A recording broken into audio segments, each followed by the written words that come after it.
dans cette salle et bienvenue à ceux qui sont en ligne avec nous ce matin. C'est un plaisir d'être avec vous et de nous rassembler. Voilà, l'automne est déjà là. J'ai réalisé ça cette semaine en voyant les feuilles sur le trottoir et pas surprenant que justement ces feuilles commencent à tomber et la pluie, n'est-ce pas Gaston? La pluie aussi et le vent se joignent à la danse. Les saisons changent. Le poste ce mois-ci a bien repris toutes ses activités après l'été. En semaine, par exemple, il y a de nombreuses personnes qui passent par nos portes. Et le dimanche, petit à petit, nous voyons de nouveaux visages revenir parmi nous. D'autres, nous pouvons se déplacer, d'autres personnes sont heureuses de pouvoir vivre en communion avec nous, grâce aux moyens techniques. Et merci aux techniciens qui ce matin sont là pour nous soutenir et permettre cette diffusion. On aurait parfois envie de les entendre et de vous voir, vous qui êtes en ligne. Mais vous êtes là avec nous et vous faites partie de notre communauté. Alors bienvenue encore une fois à chacun. Mais c'est avant tout le Christ qui nous accueille aujourd'hui. Laissons-nous accueillir par lui. Prenons le temps de nous arrêter et de nous placer devant lui. La paix du Père, l'amour du Fils, la consolation du Saint-Esprit nous sont offerts pour que nous vivions ce culte, le cœur au repos et l'esprit apaisé. Qu'il en soit ainsi.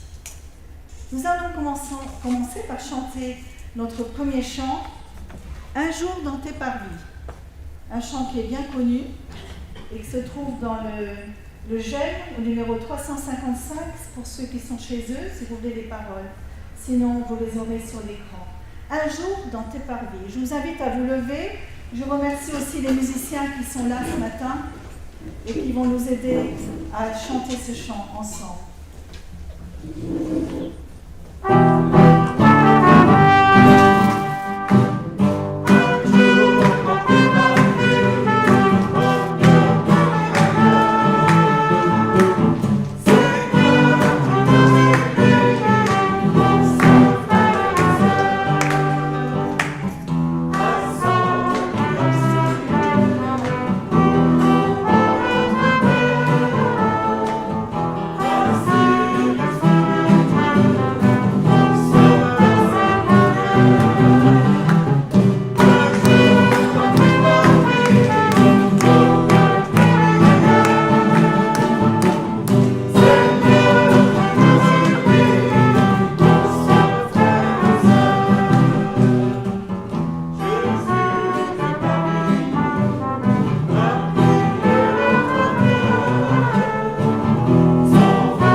Et le psaume que nous allons lire maintenant, le psaume 128, qui est le psaume du jour, nous rappelle que, il y a très longtemps encore, le peuple d'Israël allait aussi dans les parvis rencontrer Dieu.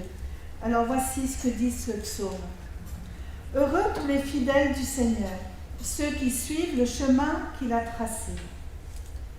Le résultat de ton travail, c'est toi qui en profiteras. Heureux seras-tu, comme tout ira bien pour toi. Chez toi, ta femme sera comme une vigne fertile, et tes fils autour de ta table, comme de jeunes oliviers. Voilà comment sera béni l'homme qui est un fidèle du Seigneur. Que le Seigneur te bénisse depuis le temple de Sion. Alors, aussi longtemps que tu vivras, tu jouiras du bonheur de Jérusalem et tu pourras voir les enfants de tes enfants. Que la paix soit donnée à Israël. C'était le psaume 128. Eh bien, ce psaume, parmi d'autres qui sont avant et après, font partie des psaumes de pèlerinage. Alors que le pèlerin s'apprête à retourner chez lui, les prêtres ne le laissent pas partir sans lui donner des bénédictions sur son travail, sa femme, ses enfants. Il les a laissés certainement pendant de nombreux jours pour venir vénérer et adorer Dieu à Jérusalem. À cette époque-là, Jérusalem, Sion, se trouvait le lieu où l'on rencontrait Dieu. C'est pourquoi le plus grand souhait, en même temps que la meilleure bénédiction que le prêtre puisse formuler pour le pèlerin, c'est qu'il vienne souvent et longtemps retrouver et revoir le bonheur de Jérusalem. Là est la source de la vie. Et alors ce matin que nous nous approchons de Dieu, alors que comme des pèlerins nous cheminons, nous sommes invités à donner au Seigneur la première place dans notre existence, de mettre chaque chose à sa vraie place. Le reste dès lors se range de lui-même. Alors prenons le temps, aujourd'hui, ce matin, de lui parler, alors que nous chantons ce prochain chant et que nous prions ensemble.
Alors, la prochaine. Je vous invite à lire avec moi une prière. Il y a 4 dias qui vont passer. Et prions déjà avec la première dia, les premières paroles, qui nous invitent vraiment personnellement à nous placer devant Dieu.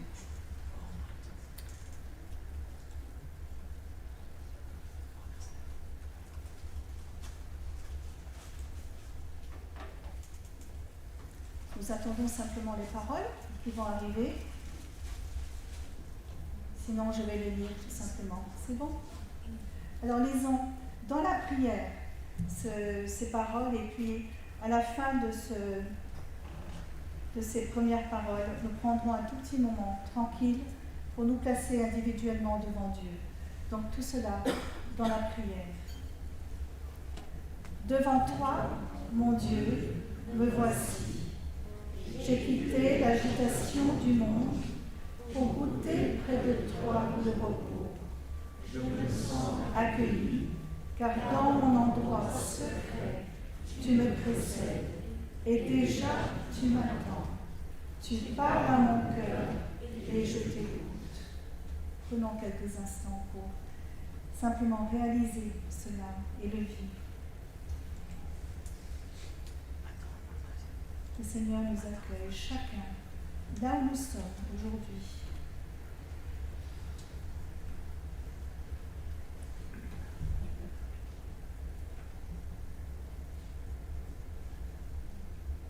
Et puis lisons la prochaine dia qui dit « Tu rassembles les morceaux du peu éparpillés de ma vie pour les ajuster avec soin. Tu me redonnes de l'altitude, de la distance par rapport à mes soucis. Tu oxygènes mon âme et tu m'orientes vers l'essentiel. Ta présence me reconstruit et ton silence aimant m'apaise et me régénère. » Chantons à nouveau le prochain chant qui dit « Est-ce qu'il est là ? Je sais bien, Seigneur, que tu veux changer mon cœur. Ta grâce chaque jour me remplit, Jésus. Et tu me dis, Seigneur, que tu m'accordes ta puissance pour que je sois vainqueur. » Et ensuite, les paroles disent, oui, Seigneur, je me laisse aimer par toi. Alors laissons-nous aimer par le Seigneur en chantant ce chant et pendant ces cultes ce matin. Qu'il renouvelle son amour, sa présence en nous. J'espère que vous le connaissez.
chose de très personnel, que nous allons lire ensemble, mais que nous disons nous-mêmes au Seigneur.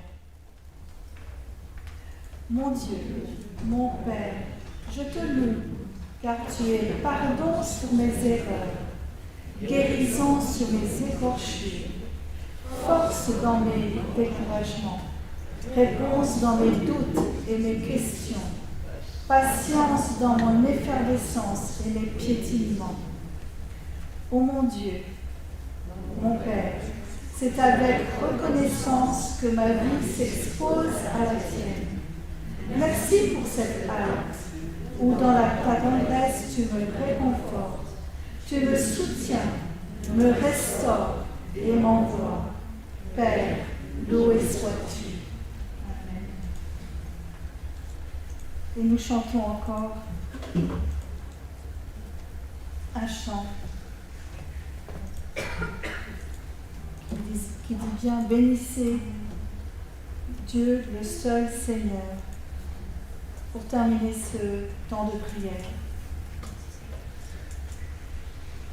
Et la deuxième strophe nous invite aussi à intercéder. Alors nous allons chanter ce chant ensemble et nous pouvons les uns et les autres penser peut-être et prier pour les personnes que nous connaissons.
Excusez-moi, je suis en train de faire du ménage là.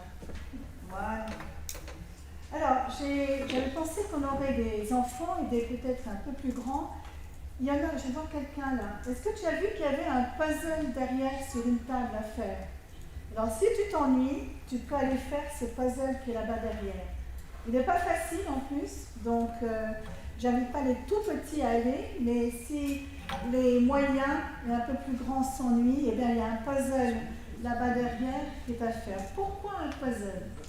Parce que ce matin, je vais prendre cette idée pour encore parler un peu de notre, je ne vais pas dire le projet POST, mais cette idée qu'on a de vivre en communauté. Et je trouve que le puzzle est un très bon exemple.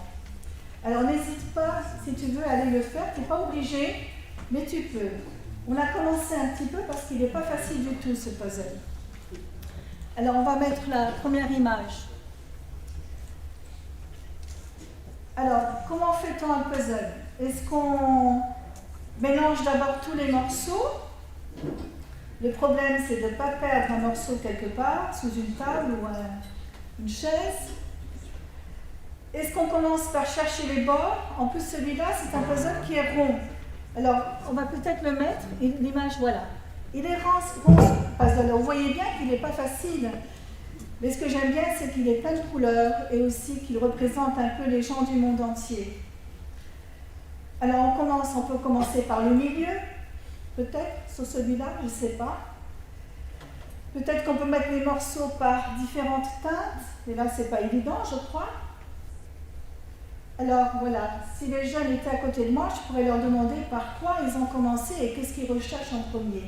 Mais bien sûr, c'est aussi un travail d'équipe. Quand on est plusieurs, eh bien, on s'entraide. Eh bien, au début du mois, si vous vous rappelez, quand on a eu le culte de famille, on avait demandé aux enfants de construire des maisons avec des Legos. Et c'était un autre exemple pour montrer comment eh bien, une communauté peut être tout à fait droite et carrée et tout ça, et montée, ou elle peut être tellement variée avec ses couleurs, ses tailles différentes, etc. Et le Lego était un bon exemple. Et à la fin du culte, on avait 3-4 maisons tout à fait différentes et bien intéressantes, parce que même à l'intérieur, il y avait toutes sortes de choses. Mais voilà, c'était l'idée de faire le lien avec la communauté que nous formons. Alors peut-être que je vous ai déjà fait ce petit montage puzzle, je ne sais pas. Il y a longtemps, peut-être que je l'ai déjà utilisé. Mais c'est un exemple que j'aime beaucoup. Mais voilà, on est dans un temps de réflexion par rapport à la communauté que nous formons, alors j'ai repris cet exemple. Alors que peut-on dire? La première dia, peut-être la prochaine maintenant? Voilà. Oui, que peut-on dire? Prochaine dia? Voilà. On peut peut-être parler de notre diversité. Il y a du positif et du négatif dans tout cela. Mais comment voir le positif dans notre diversité? C'est tellement important. Alors, bien sûr, on est des personnes humaines avec nos complexités, nos différentes origines, notre vécu est différent, surtout si on regarde nos âges, les différentes générations. Mais ce qui est formidable, c'est que nous sommes uniques et il faut valoriser cela. Mais aussi notre valeur personnelle au milieu des autres est importante. On compte, chacun compte. Et c'est important. Donc, chaque membre dans notre communauté a sa valeur. Nous avons chacun notre place, qui que nous soyons, et quel que soit notre âge. Alors, quels sont les risques parfois quand on est dans une communauté? Alors, parfois nos différences peuvent créer des barrières. Si on ne se connaît pas bien, eh bien on a du mal parfois à se comprendre. Ça peut créer parfois des barrières. Avant de communiquer avec l'autre, j'ai parfois besoin de me retrouver moi-même. C'est vrai, on a besoin d'exister soi-même et de se retrouver. Et parfois, on préfère se cacher derrière les autres. Ben oui, c'est un risque et on a du mal à trouver sa place. Prochaine dia. Voilà, on est un peu trop sûr de soi, il n'y a que moi, je suis salutiste depuis tant d'années, enfin on peut dire toutes sortes de choses, ou chrétien depuis tant d'années. Non, au contraire, celui qui est chrétien depuis tant d'années peut aider l'autre, c'est important. Notre suffisance, notre vide, notre manque d'assurance, ah ça je le comprends tout à fait ça. Parfois on manque d'assurance et on a un peu peur. La prochaine. Il y a ceux aussi qu'on met un peu de côté, qu'on rejette, parce que leur présence est là, on ne les voit pas trop, mais rappelons-nous que chacun a sa place. Ensuite, est-ce que parfois nous oublions que dans le puzzle que nous formons, il manque quelqu'un que nous avons oublié ou mis de côté? Parfois, il faut se poser la question, si quelqu'un ne vient pas depuis longtemps, par exemple, au poste prochain.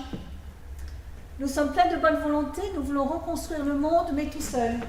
Et parfois, on se dit, on a un petit groupe, là, on va tout faire par nous-mêmes, mais ça ne suffit pas. Il faut savoir inclure les autres et partager. Et le dernier, c'est un peu la même chose.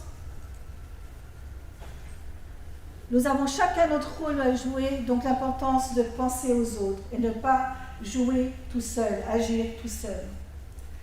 Voilà, que peut-on apprendre d'un puzzle pour nous-mêmes et pour la communauté que nous formons?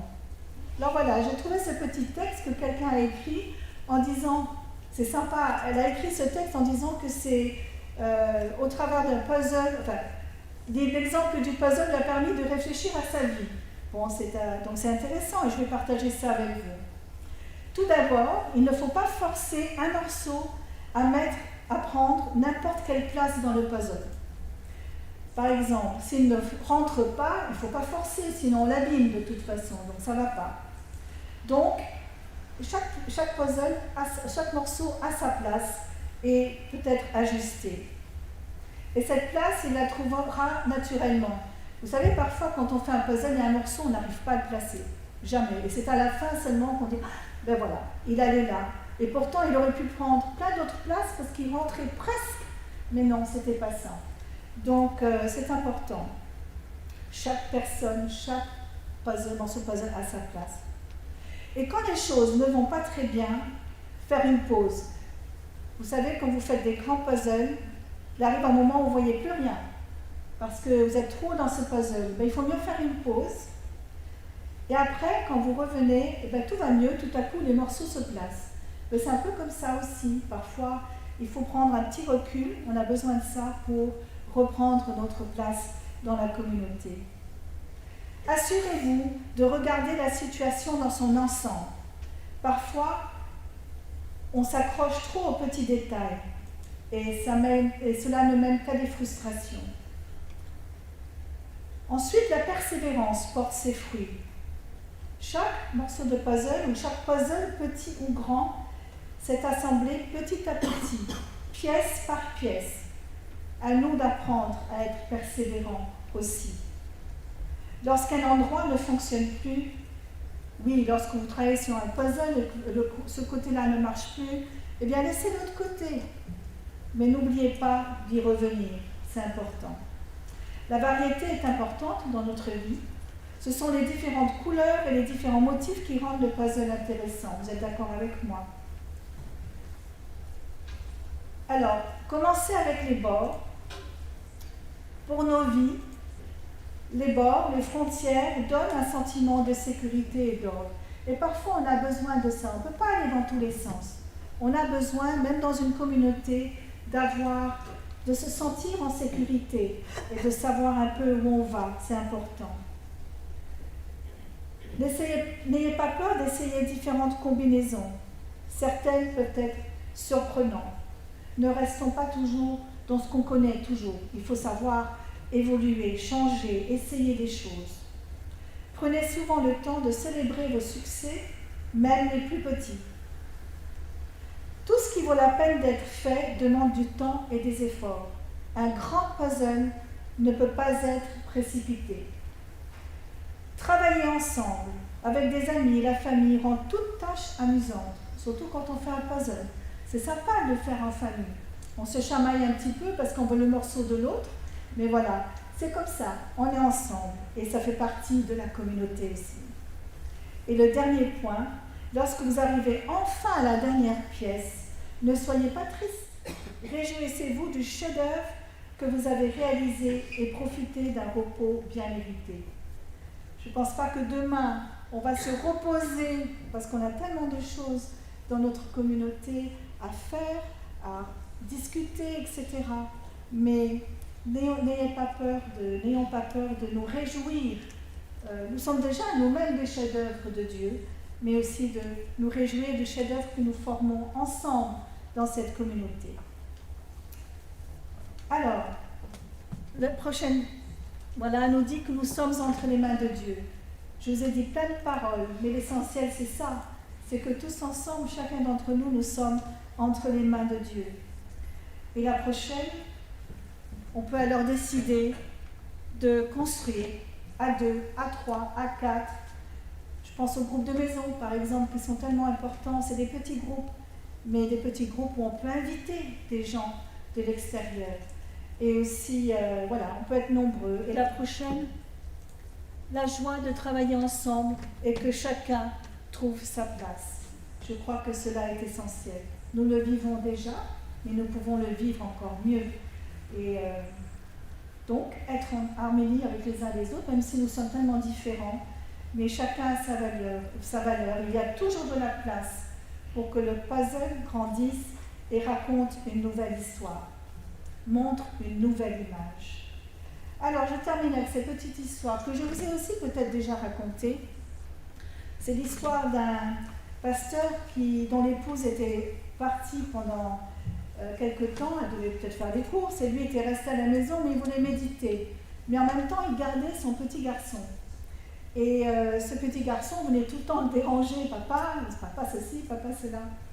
Alors, le papa décide de prendre un papier journal, il avait un journal, là, puis le découpe en morceaux en faisant un puzzle. Et il dit à son fils, voilà, je te donne le puzzle, maintenant tu vas me le faire. Le petit garçon s'en va, fait le puzzle et revient très très vite. Alors le papa, il ne comprend plus, là, il dit pourtant c'était compliqué l'image que je lui ai donnée. Et voilà, le petit garçon qui dit « Mais papa, de l'autre côté, il y avait un homme. » Et en recréant l'homme, eh bien, j'ai recréé le monde. Donc tout ça pour dire que c'est important que ce monde dans lequel nous vivons, eh bien, nous puissions tous être des personnes qui existent et qui sont vivantes et présentes et qui ont de la valeur et qui comptent pour chacun d'entre nous. Voilà ce que je voulais partager. Alors nous allons encore chanter ce matin. C'est le chant dans l'unisson encore, béni soit le lien. Voilà, parce que on va chanter les couplets 1, 2 et 3. Okay. Je prends les paroles.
Béni soit le lien qui nous unit.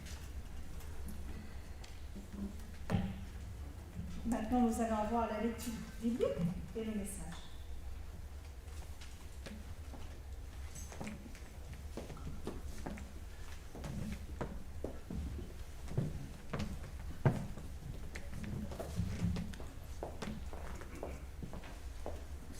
Bonjour. Faites-moi un beau sourire, s'il vous plaît. Oh, vous êtes magnifiques derrière vos masques. Voilà, je vous invite à écouter ce court passage dans l'évangile de Marc, au chapitre 10. C'est le texte du jour proposé par le calendrier liturgique à partir du verset 13. Marc, chapitre 10, verset 13. Des gens amènent des enfants à Jésus pour qu'il les touche.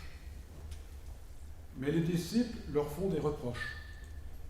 En voyant cela, Jésus se met en colère et dit à ses disciples : « Laissez les enfants venir à moi, ne les en empêchez pas. En effet, le royaume de Dieu appartient à ceux qui sont comme les enfants. Je vous le dis, c'est la vérité. Si quelqu'un ne reçoit pas le royaume de Dieu comme un enfant, cette personne ne pourra jamais y entrer. » Ensuite, Jésus embrassa les enfants et il les bénit en posant les mains sur leur tête. Voici une scène très simple. Des gens amènent des enfants à Jésus. Les disciples s'interposent et reprochent à ces gens cette initiative. Mais Jésus, qui remarque ce qui se passe, réagit vigoureusement et laisse les enfants venir à lui pour les embrasser et les bénir. Une scène très vivante dans sa simplicité et qui se termine bien. Seulement, Jésus prononce des paroles décisives qui interpellent ses disciples. Ces paroles de Jésus interpellent encore celles et ceux qui, aujourd'hui, comme nous, attendent et mettent en œuvre ce royaume dont Jésus parle. Comment comprendre, en effet, pour les disciples de Jésus qu'il faille devenir comme un enfant, alors que les affaires du royaume sont choses sérieuses, et pour nous-mêmes? Comment comprendre qu'il faille redevenir des enfants lorsque nous sommes des adultes, voyant les années passées avec les marques du temps dans notre tête et dans notre corps? Pour répondre à cette question, je vais passer par l'analyse des différents groupes de personnes qui interviennent dans cette histoire. Nous avons d'abord des enfants. Ils ne disent rien, ils ne font rien et ils ne demandent rien.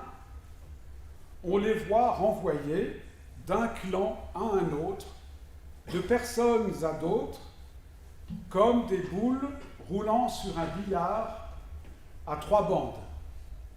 Il y a d'abord ces gens qui envoient les enfants vers Jésus, puis il y a les disciples qui les renvoient en rabrouant ces gens, et enfin Jésus qui les laisse venir à lui. Ces enfants sont un peu comme des objets qu'on trimballe de tous côtés, comme pour servir les motivations de ceux qui les instrumentalisent. Qu'est-ce qu'il y a dans la tête de ces personnes pour agir de cette manière vis-à-vis des enfants qui n'ont rien demandé et qui semblent ainsi manipulés? Ensuite, il y a les gens qui amènent les enfants à Jésus.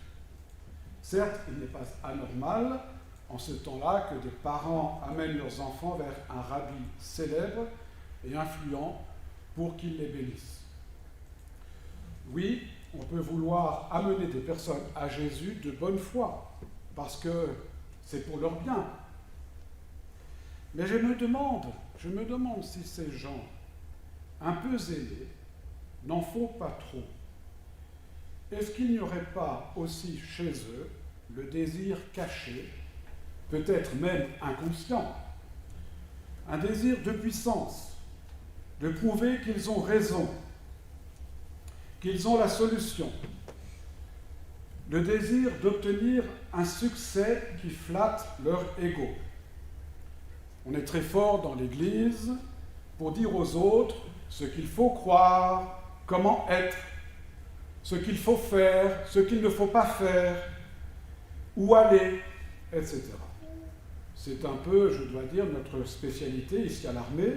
Nous avons la connaissance, nous connaissons le plan de salut, donc c'est à nous de parler et de dire aux autres comment ça marche pour connaître une vie heureuse et être citoyen du royaume de Dieu. En cela, nous sommes comme des adultes, ayant la connaissance nécessaire, guidant des ignorants qui, parce qu'ils ne savent pas, sont comme des enfants. Allez vers Jésus, nous le connaissons, il fera ce qu'il faut. C'est bien ce que nous pouvons peut-être aussi comprendre de ces gens qui amènent ces enfants à Jésus. Mais il faut aller plus loin. Les églises, et parmi elles l'armée du salut, reconnaissent les risques d'abus spirituels.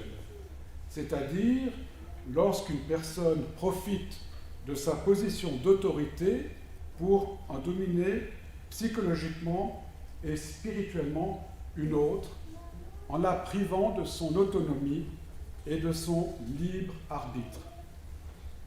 Pour revenir au texte, on voit bien que les enfants n'ont rien à dire. Ils ne sont pas libres de choisir, ils sont amenés en dehors de leur volonté vers Jésus. Alors je ne sais pas si ces gens étaient des illuminés, mais il y a bien un risque que des personnes, convaincues parce que c'est le Saint-Esprit qui les conduit, ou se donnant le titre de prophète, usent de leur autorité pour en abuser d'autres, avec la jouissance d'une victoire facile, sans réaliser qu'elles font du mal et détruisent l'autre au lieu de le construire. Et puis, il y a les disciples. les disciples font barrage.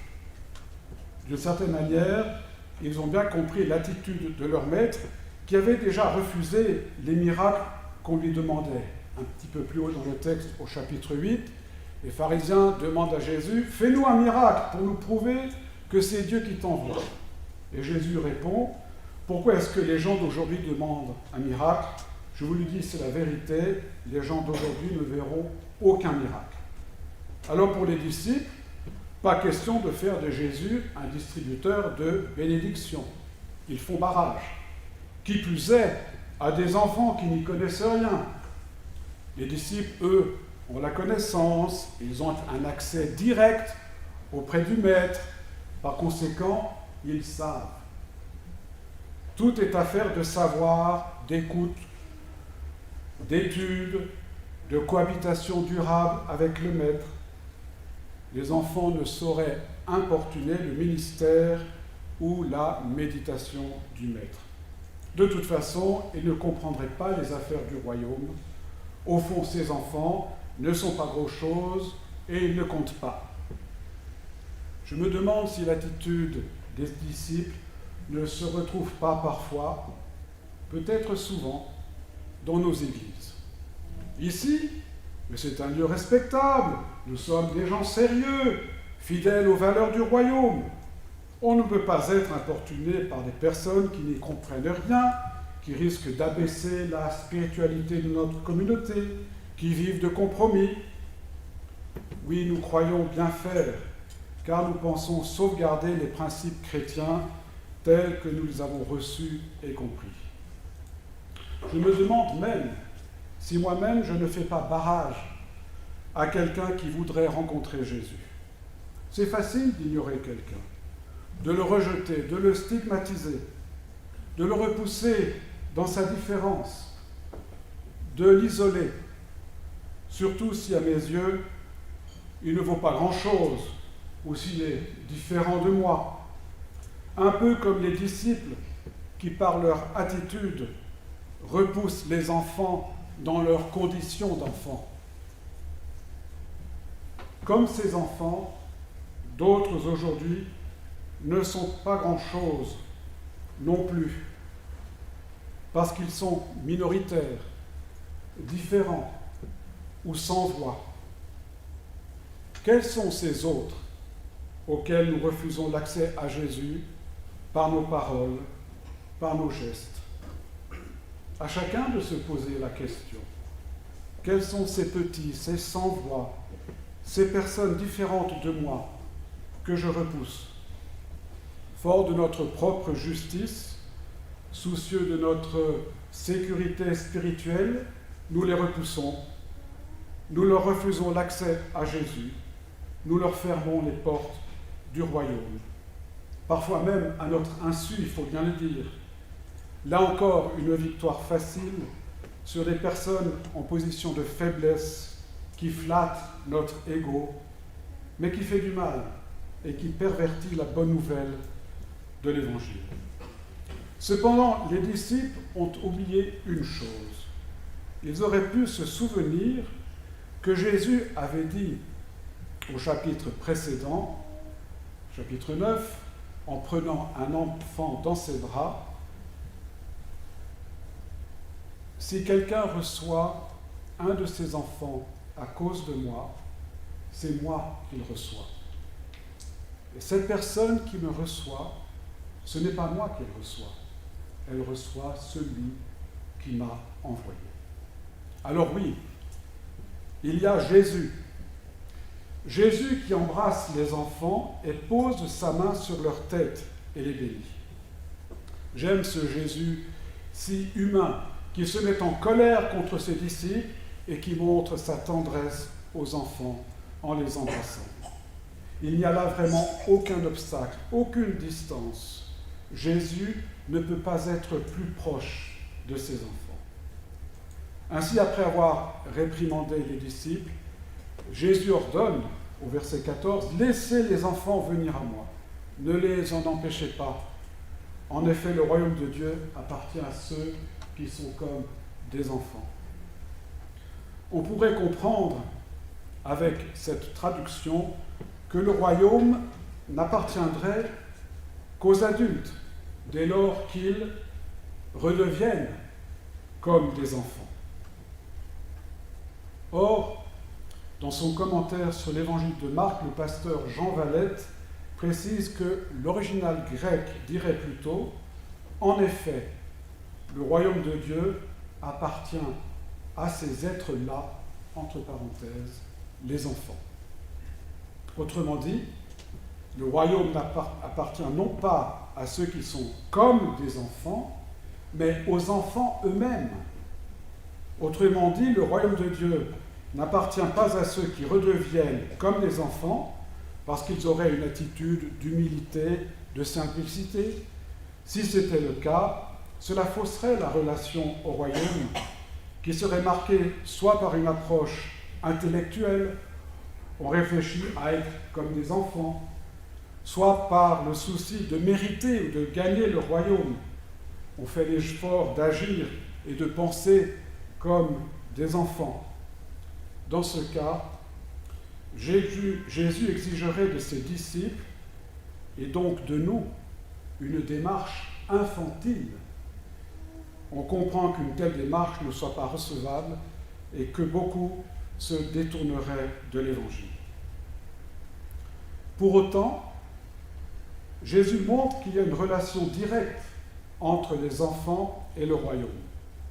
Alors évidemment, à partir de là se pose la question, mais comment un adulte pourrait-il recevoir le royaume?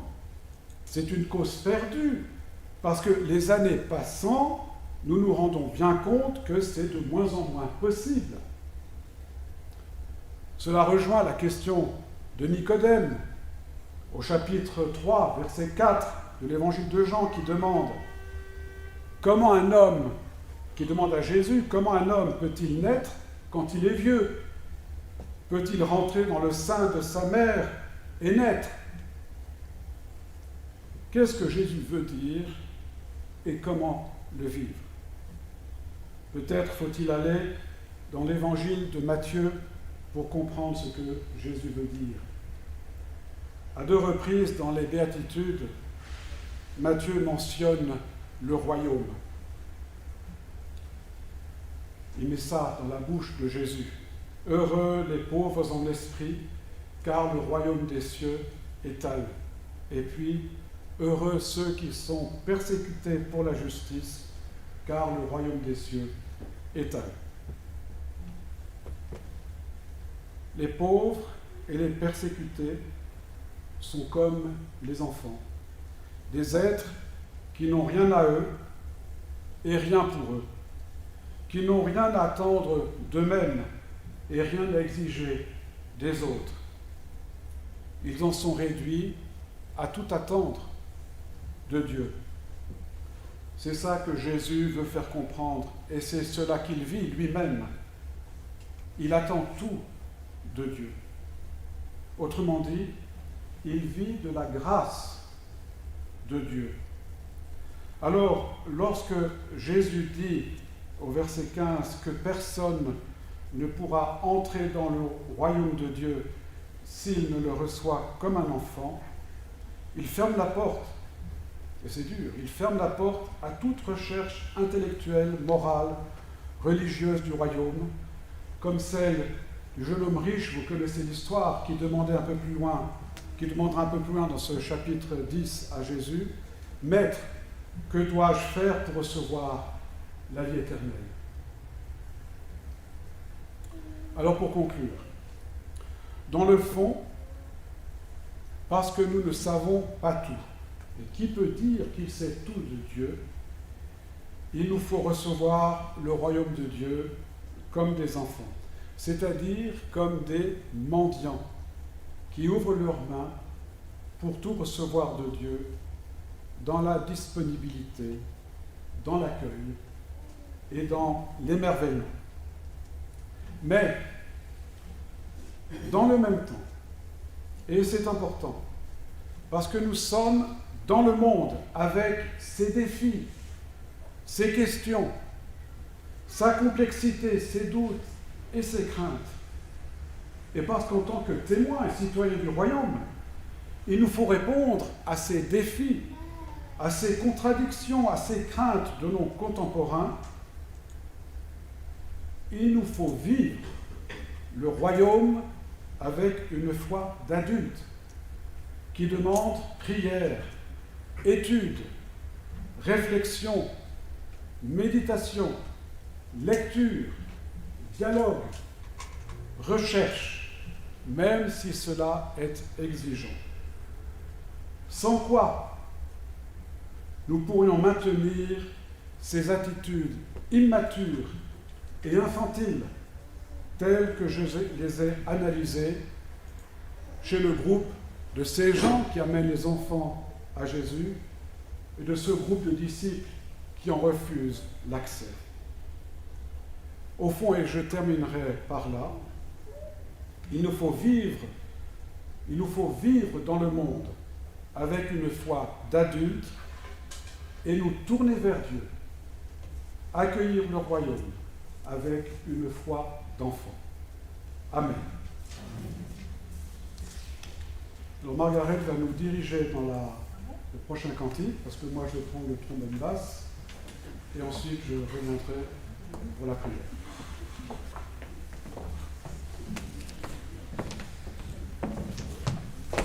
J'ose pas encore reprendre le trombone, donc je vais quand même vous diriger dans ce chant. Alors, nous allons chanter un chant qui est connu, pas très facile à chanter, mais qui nous parle des enfants aussi. C'est le Unisson 382.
Et maintenant, nous allons avoir les annonces, les offrandes.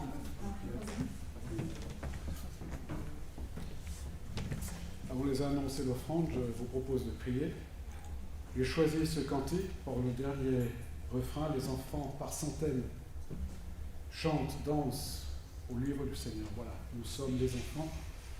Même si nous devons être adultes dans le monde, nous sommes des enfants dans le royaume, parce que nous attendons tout de Dieu. Prions.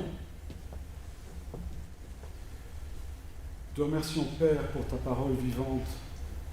C'est incroyable quand on pense à ce vieux livre écrit il y a plus de 2000 ans et qui nous permet encore de découvrir des choses sur nous-mêmes, sur toi, sur nos rapports entre les hommes, entre les êtres humains, sur notre monde. Père, nous te prions que les paroles entendues puissent nous permettre de nous tenir debout pour la semaine qui vient, pour les jours qui viennent, de nous tenir debout dans le monde avec une présence pertinente auprès de ceux qui nous entourent, une présence accueillante, une présence éclairante, et tu sais que ce n'est pas facile, mais tu rends les choses possibles en nous faisant comprendre que vis-à-vis de toi, nous devons rester des enfants, c'est-à-dire accueillir, recevoir de toi le nécessaire pour témoigner. Même si nous bafouillons, même si nous avons des contradictions dans nos paroles, même si nous cherchons, même si nous ne savons pas tout, c'est toi c'est toi qui nous éclaires, c'est toi qui nous nourris, c'est toi qui nous instruis. C'est de toi que nous recevons le nécessaire. Et nous te sommes infiniment reconnaissants pour cela. Et dans notre prière, Seigneur, te prions, nous te présentons notre poste, ceux qui n'ont pas pu se joindre à nous, ceux qui sont à la maison, à l'écoute, devant leur écran. Nous te prions de nous bénir les uns et les autres. Te prions aussi pour ceux qui sont dans la maladie, dans le deuil, dans la solitude. Et puis nous élargissons notre prière, nous te présentons le monde qui souffre, le monde qui est en recherche. Te prions pour la création qui souffre elle aussi. Donne-nous là aussi d'être des citoyens du royaume responsables qui savent prendre soin de ta création. Toutes ces choses au nom de Jésus. Amen.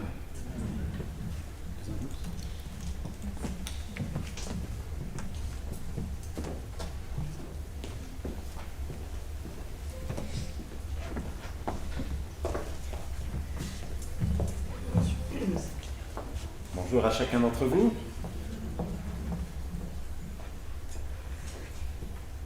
Alors, les annonces pour la semaine. Alors, comme il vient de nous être dit, entre autres, vous avez la possibilité de pouvoir mettre en application ce qui nous a été dit. Alors, ça peut être déjà cet après-midi, enfin non, tout de suite après le culte, excusez-moi, il y aura la formation salutiste pour ceux qui souhaitent se former et potentiellement prendre un engagement au sein de la communauté. Et donc les prochaines rencontres seront le 17 et le 24 octobre. Donc, juste après le culte, une première rencontre, et ensuite le 17 et le 24 octobre. Pour cette semaine, la Ligue de l'Amitié à partir de 14h30 mardi. Les habituels connaissent bien le rendez-vous, mais vous pouvez aussi vous joindre à cette rencontre si vous en avez la disponibilité. Et comme vous le savez, Margaret l'a dit au début du culte, on reprend nos activités et les ventes mensuelles reprennent. Donc à partir du 7, 15h jusqu'au 8, 16h, il y a la vente dans la salle, comme nous l'avons déjà fait il y a 15 jours. Et donc, à cet effet, on aurait besoin déjà de vous maintenant, enfin après le culte, pour reculer les chaises et nous aider à monter la dizaine de portants qui se trouvent au sous-sol. Donc ceux qui en ont la capacité, après le culte, si vous pouvez venir vers nous et on ira chercher les portants pour les remonter. Et bien évidemment, vous êtes conviés à venir participer à la vente en tant que bénévole, si vous en avez la possibilité, et ensuite en tant qu'acheteur ou bénévole, vous choisissez votre ordre si vous pouvez venir pour ce temps de vente qui est aussi un temps de rencontre et qui permet aussi de pouvoir discuter avec des personnes qui n'ont pas forcément l'habitude de venir dans ce lieu. Ensuite, vous avez encore la possibilité samedi, alors là il va falloir que vous alliez voir Margaret, je pense que ça sera le plus simple, pour une conférence qui a lieu à 14h30, de 14h30 à 15h30 en visioconférence. Il faut s'inscrire, donc il y a un mail qui apparaît, mais on peut vous donner les détails plus précisément si vous le souhaitez. Et pour ceux qui sont chez eux, vous avez le lien qui s'affiche, et c'est une conférence sur... je vous lis le thème. Venez passer une heure avec Wesley et sa pensée théologique originale. Ça va vous permettre de comprendre les origines de l'armée du salut, William Booth ayant, en tout cas sur la partie théologique, pris beaucoup d'éléments dans la pensée de Wesley. Voilà pour ça, donc n'hésitez pas, c'est en visio, vous n'avez pas besoin de vous déplacer, vous pouvez rester à la maison et pouvoir profiter de ce temps. Cette conférence est donnée par Madame Martineau, qui est professeure agrégée en histoire et qui est donc particulièrement à même de pouvoir nous donner des éléments relativement intéressants et justes sur ce sujet. Vous savez qu'on est toujours dans cette idée d'ouvrir notre communauté et aussi de se donner un cap. C'est important d'avoir un cap parce que ça permet de fédérer et d'orienter. Et donc on a le projet de poste. Alors on parle de projet de poste, mais c'est un terme peut-être qui est un petit peu étroit. On est plutôt sur qu'est-ce que nous souhaitons faire de notre communauté. Et donc vous avez un petit questionnaire qui, le lien apparaît sur l'écran, je l'ai envoyé au travers de la circulaire, au travers du WhatsApp, et vous pouvez encore y répondre, même si ça va obliger Christina et Stéphanie à devoir regarder ça avant la semaine prochaine, parce que la semaine prochaine, dimanche prochain, nous aurons un culte qui sera sur ce thème de l'ouverture, de ce qu'on veut faire de notre communauté. Et donc, vous pouvez compléter déjà les informations au travers de ce formulaire. Et donc, dimanche prochain, à 10h30, notre culte sera animé par Christina et Stéphanie. Et ce sera sur ce thème du projet de poste. Et dans la continuité, nous aurons le conseil de poste à 13h30, qui sera une prolongation de ce culte. Voilà, c'est quelque chose d'important. On est dans le participatif, on l'a dit tout à l'heure, il y a un grand puzzle et chacun peut positionner ses pièces. Vous avez la possibilité de le faire en répondant au questionnaire ou en posant vos questions en ce qui concerne la rencontre qui aura lieu au niveau du conseil de poste. Voilà. Et puis une dernière annonce qui concerne plus la jeunesse. Alors, peu de personnes sont concernées, mais je pensais que c'était bien de l'annoncer. C'est qu'il y a une journée de formation pour les responsables de jeunesse ou ceux qui souhaitent le devenir, qui a lieu le 23 et le 24 octobre. Alors, bien sûr, vous ne vous sentez pas forcément concerné en tant que participant, mais vous pouvez mettre ça dans votre liste de prières pour prier pour tous ces jeunes qui seront rassemblés ensemble. Et un des thèmes, c'est de donner envie à d'autres jeunes de pouvoir venir et faire la rencontre du Seigneur, venir s'investir dans nos communautés salutistes, pour qu'elle puisse continuer à grandir, à s'épanouir et à porter le flambeau de génération en génération. Donc pensez à ces jeunes qui se rencontreront le 23 et le 24 octobre. Voilà, j'ai essayé de faire court parce que je me suis fait taper sur les doigts par ma femme qui m'a dit « t'es trop long ». Donc j'espère que le format lui aura convenu. Et je le verrai bien tout à l'heure en rentrant. Elle est pas venue parce qu'elle est enrhumée, mais elle me fera le compte rendu tout à l'heure du sujet. Voilà, nous passerons près de vous pour recueillir votre offrande. Merci pour ce que vous donnez.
prière.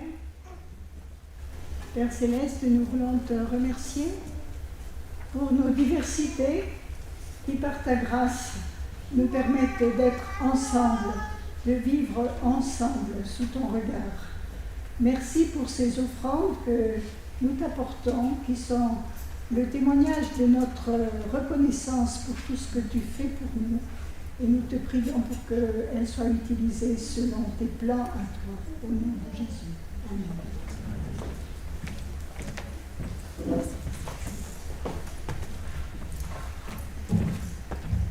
Voilà, nous arrivons à la fin de notre culte, mais je voulais juste vous dire que nous avons eu avec nous Rose ce matin qui est venue passer quelques jours avec la Major Mary. Et elles ont eu des vacances ensemble, mais ça faisait longtemps, comme elle vit au Canada, Rose, qu'elle ne s'était pas vue. Alors on se réjouit que vous ayez eu ce temps ensemble. Et puis aussi, c'est l'anniversaire de notre Major aujourd'hui, le Major Bernard. Alors je vous invite aussi à lui souhaiter un joyeux anniversaire. Voilà, et nous allons chanter ensemble la bénédiction, cette belle bénédiction qui dit que la paix vous accompagne. Elle est là. Alors on la chante pour nous-mêmes, mais aussi les uns pour les autres.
Le puzzle, vous allez le voir, il a bien avancé. Donc si vous voulez l'aider à terminer, vous pouvez, c'est pas obligé, mais voilà, ce puzzle a bien avancé avec une personne. En tout cas, merci à celui qui l'a fait avancer. Et puis voilà, je vous souhaite à chacun un bon dimanche et que le Seigneur vous garde. Amen.